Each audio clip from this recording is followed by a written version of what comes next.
সমুদ্রের পানি আগুনে পরিণত হবে, পাহাড়গুলো তুলোর মতো উঠতে থাকবে, আসমান ফেটে চৌচির হয়ে যাবে, তারকারাজি খসে পড়বে, পৃথিবী নামক এই গ্রহটি চূর্ণ বিচূর্ণ হয়ে যাবে এবং কেউ অবশিষ্ট থাকবে না, সবাই মারা যাবে।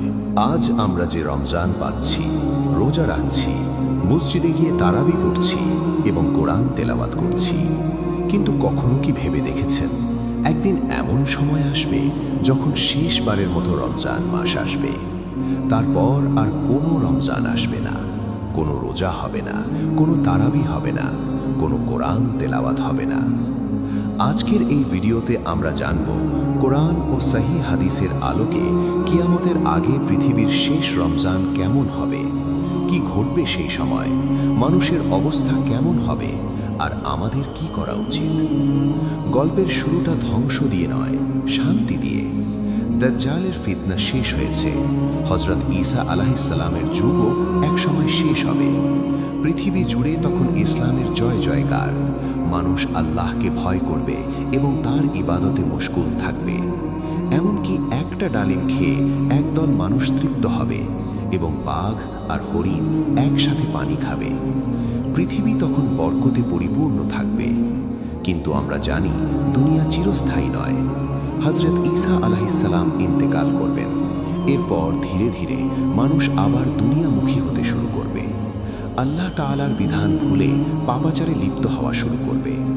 ঠিক তখনই আল্লাহ তাআলা তার চূড়ান্ত পরিকল্পনার প্রথম ধাপ শুরু করবেন।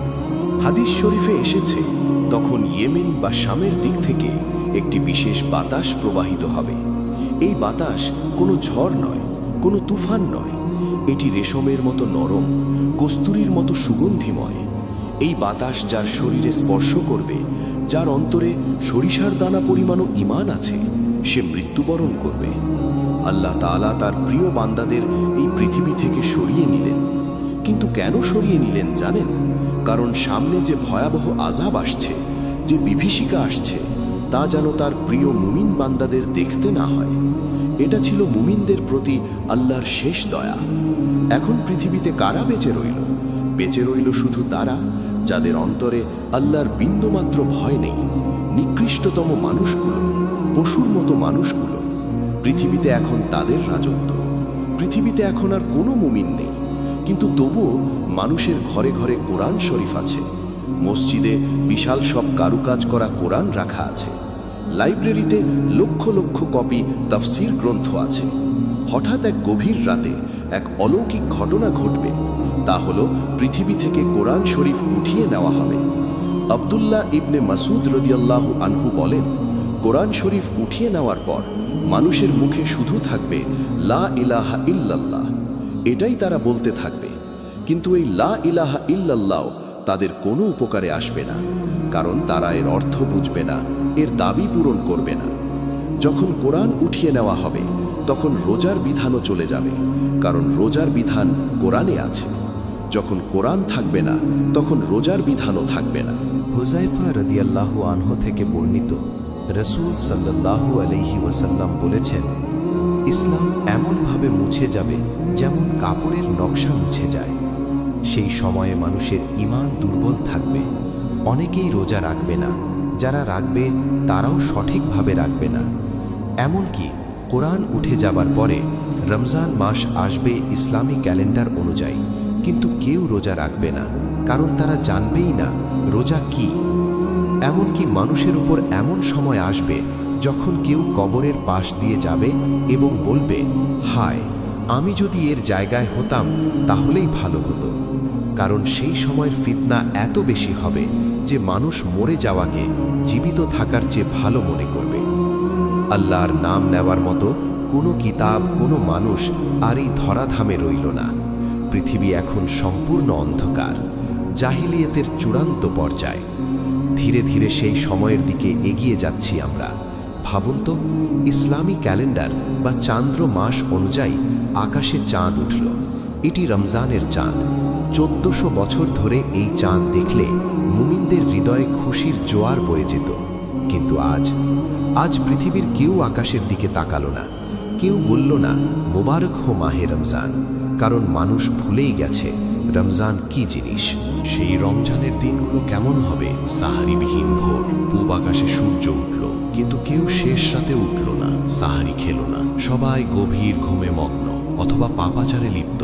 আজানবিহীন জোহর আসর, দুপুর গড়িয়ে বিকেল হলো, মিনারের মাইকগুলো অকেজো হয়ে পড়ে আছে, কোনো হাইয়ালা সালা ধ্বনি নেই। ইফতারবিহীন সন্ধ্যা, সারাদিন মানুষ খেলো, পান করলো, অশ্লীলতায় মত্ত থাকলো। সূর্যাস্ত গেল, কিন্তু কেউ ইফতার নিয়ে বসলো না। খেজুর আর পানির তৃষ্ণা কারোর নেই। তারাবিবিহীন রাত, মসজিদগুলো ভুতুড়ে বাড়ির মতো দাঁড়িয়ে আছে, সেখানে আলো জ্বলছে না, কাতার দিয়ে কেউ দাঁড়াচ্ছে না, কোরআনের তিলাওয়াত নেই। নবী মুহাম্মদ সাল্লাল্লাহু আলাইহি ওয়াসাল্লাম বলেছেন, কিয়ামতের আগে যে রমজান আসবে, তখন লোকেরা রমজানে একটি বিকট আওয়াজ শুনতে পাবে। এই আওয়াজ এতটাই রহস্যময় ও ভয়ঙ্কর হবে যে মানুষ ও অন্যান্য প্রাণীরা ভয় পেয়ে যাবে এবং সবাই সেই আওয়াজের উৎস খোঁজার চেষ্টা করবে, কিন্তু তারা সেই আওয়াজের উৎস খুঁজে পাবে না।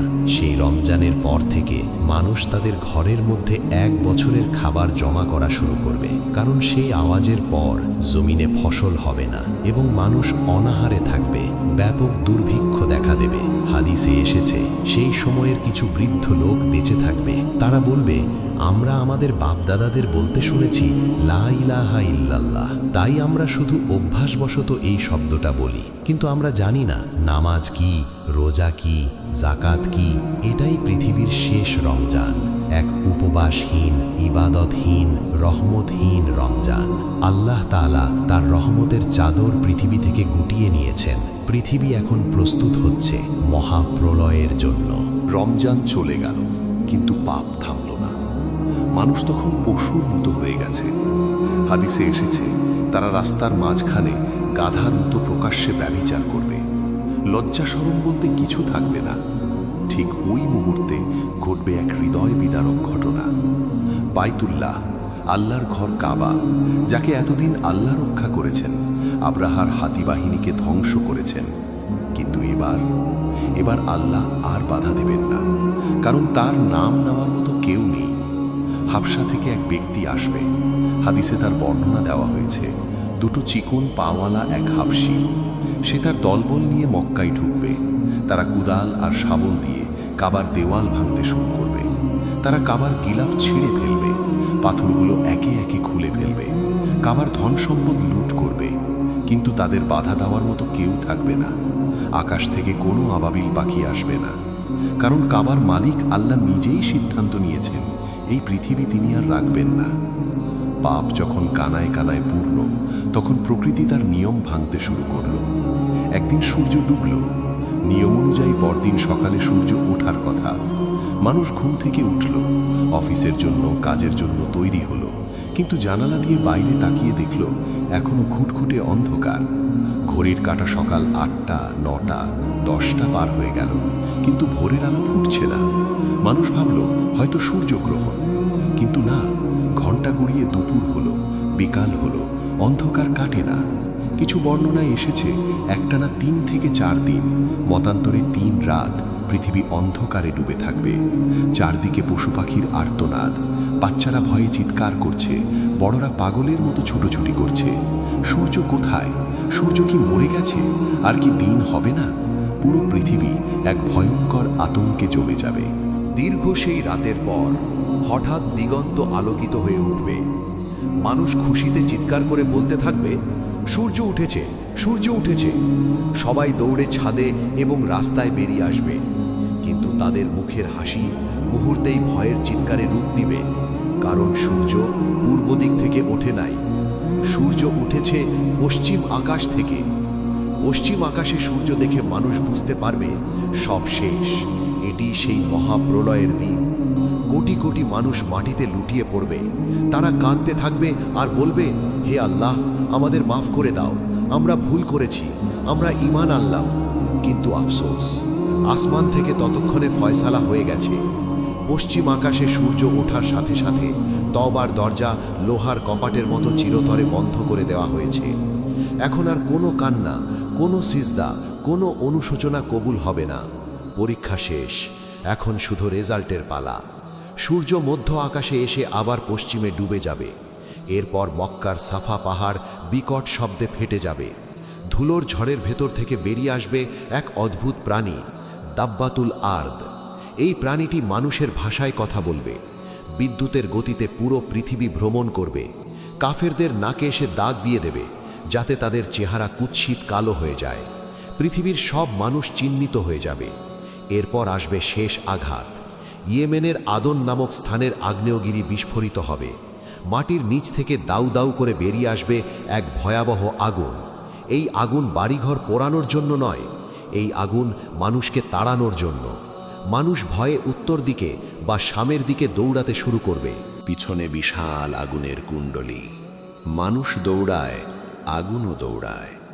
এভাবে এই আগুন সারা পৃথিবীর মানুষকে তাড়িয়ে নিয়ে যাবে শাম দেশে, বর্তমান সিরিয়া ফিলিস্তিন অঞ্চল। এটাই সেই হাসরের ময়দান যেখানে মানুষের বিচার হবে।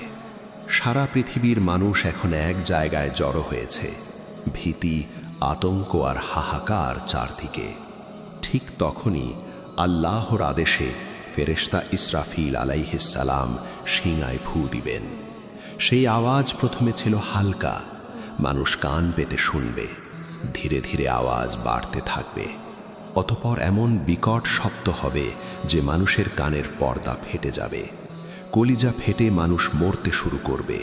পাহাড়গুলো তুলোর মতো উঠতে থাকবে। সমুদ্রের পানি আগুনে পরিণত হবে। আসমান ফেটে চৌচির হয়ে যাবে। তারকারাজি খসে পড়বে। পৃথিবী নামক এই গ্রহটি চূর্ণ বিচূর্ণ হয়ে যাবে। সবাই মারা যাবে, আর কেউ অবশিষ্ট থাকবে না। প্রিয় দর্শক, গল্পটি শুনতে হয়তো আমাদের ভয় লাগছে, শরীর শিউরে উঠছে, কিন্তু মনে রাখবেন এই ঘটনাগুলো ঘটবেই। কিন্তু প্রশ্ন হলো, আমরা কেন এই আলোচনা শুনলাম?